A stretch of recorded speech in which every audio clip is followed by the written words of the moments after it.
Assalamualaikum warahmatullahi wabarakatuh. Terima kasih bagi kalian yang terus setia mengikuti konten-konten saya yang membahas materi-materi bahasa Indonesia. Yang pada kesempatan ini saya akan membahas kaidah kebahasaan teks prosedur.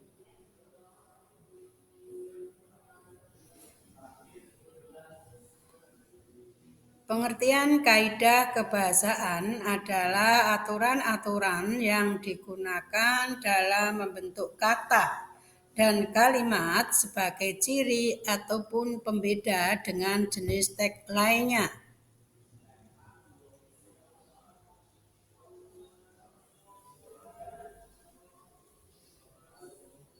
Kaidah kebahasaan teks prosedur terdapat kata kerja imperatif, terdapat pernyataan persuasif, terdapat kata teknis, terdapat konjungsi penambahan, dan terdapat deskripsi alat.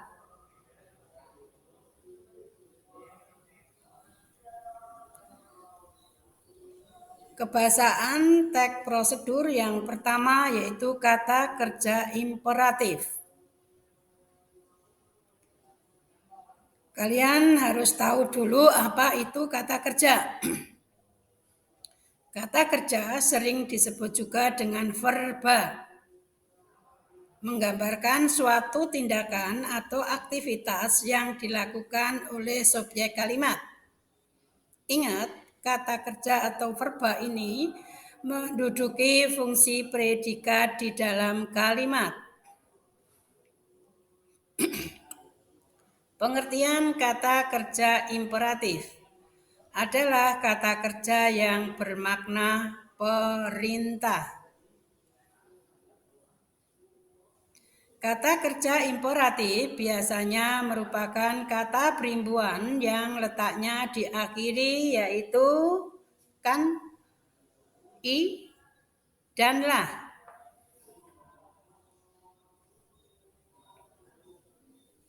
Contoh, kata dasar kerja mendapat imbuhan kan menjadi kerjakan. Kata kerjakan menyatakan perintah yang mendorong orang untuk mengerjakan sesuatu. Contoh yang kedua, kata dasar bumbu mendapat imbuhan i menjadi bumbui. Kata bumbui menyatakan instruksi untuk memberikan bumbu kepada masakan. Contoh yang ketiga, kata dasar campur mendapat imbuhan lah menjadi campurlah. Kata campurlah menunjukkan perintah yang mendorong orang lain untuk mencampur sesuatu.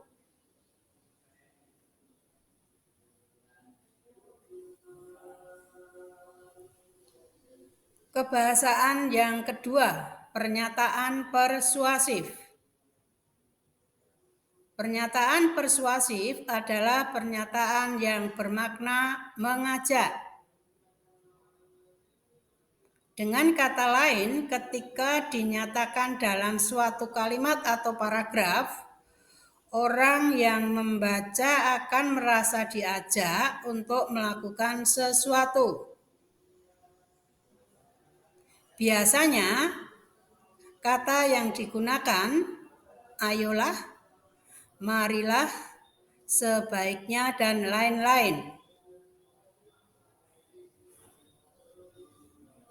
Pernyataan persuasif ini memiliki kemiripan dengan kalimat perintah.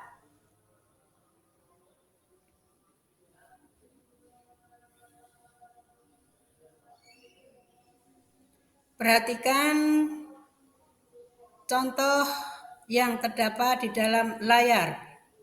Ini ada dua kalimat. Kalimat yang pertama, sebaiknya buanglah sampah di tempat sampah agar lingkungan tetap indah.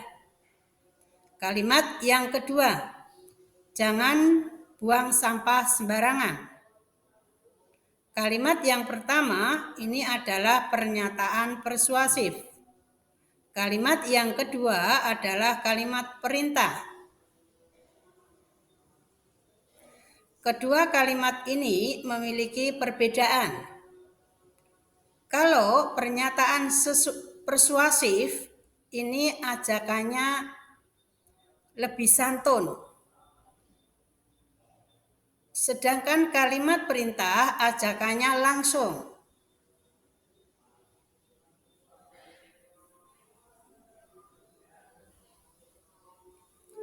Yang ketiga yaitu kebahasaan kata teknis. Kata teknis, kata yang berhubungan dengan bidang-bidang khusus yang digunakan dalam topik tertentu. Kata teknis ini umumnya hanya familiar pada orang-orang tertentu yang menggeluti suatu bidang. Misalnya bidang hukum, bidang kedokteran, bidang ekonomi. Dari bidang-bidang ini memiliki kata-kata teknis sendiri-sendiri.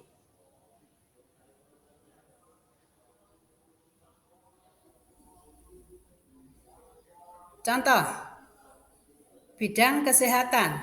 Kata teknisnya diagnosa.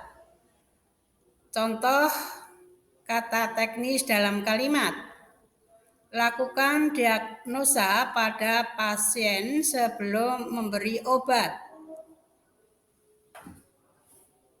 Contoh yang kedua, bidang sosial. Kata teknisnya yaitu mediasi. Contoh kata teknis dalam kalimat. Jika konflik belum reda, lakukan mediasi untuk mendamaikan keadaan.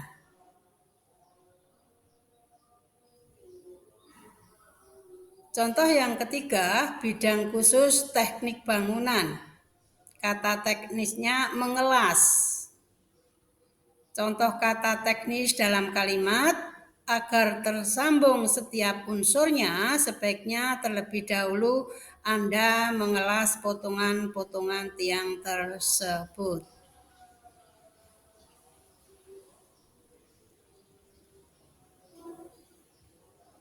Yang berikutnya adalah kebahasaan konjungsi penambahan.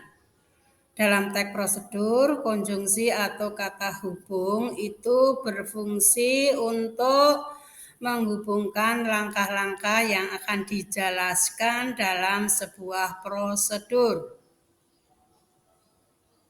Konjungsi penambahan adalah kata hubung yang menyatakan penambahan. Konjungsi penambahan biasa digunakan untuk menyambungkan dua atau lebih kalimat atau klausa dan memiliki makna penambahan.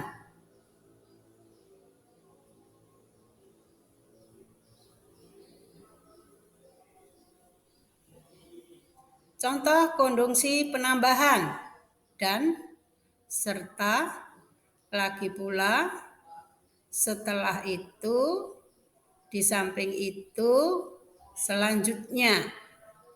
Dalam kalimat,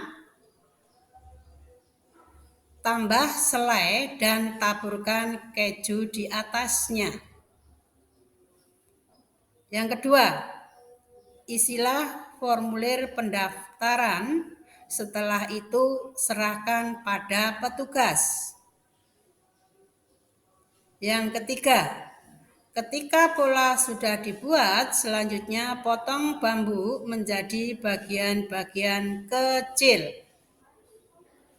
Kalimat yang saya beri tinta berbeda inilah konjungsi penambahan.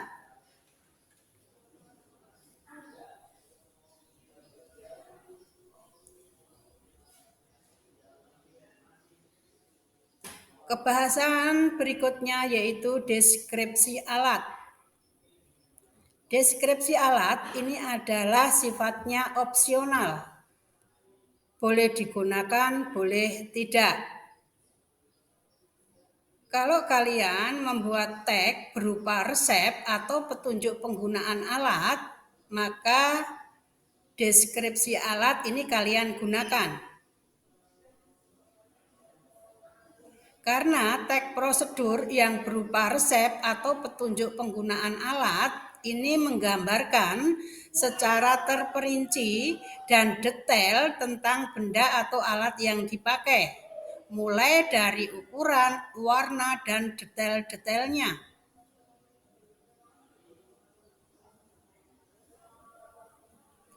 Contoh deskripsi alat.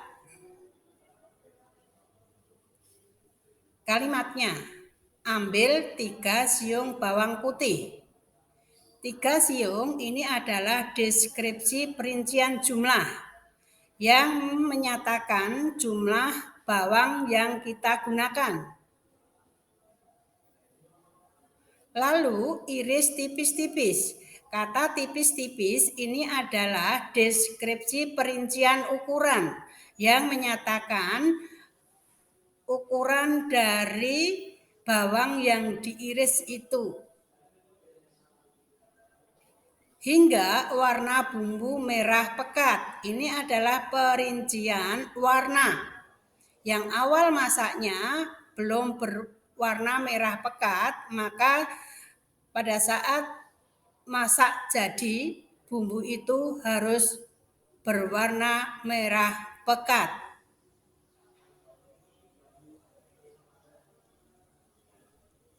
Terima kasih atas perhatiannya. Mudah kan mempelajari kebahasaan tag prosedur. Semoga ilmu yang tidak seberapa ini menjadi ilmu yang bermanfaat. Wassalamualaikum warahmatullahi wabarakatuh.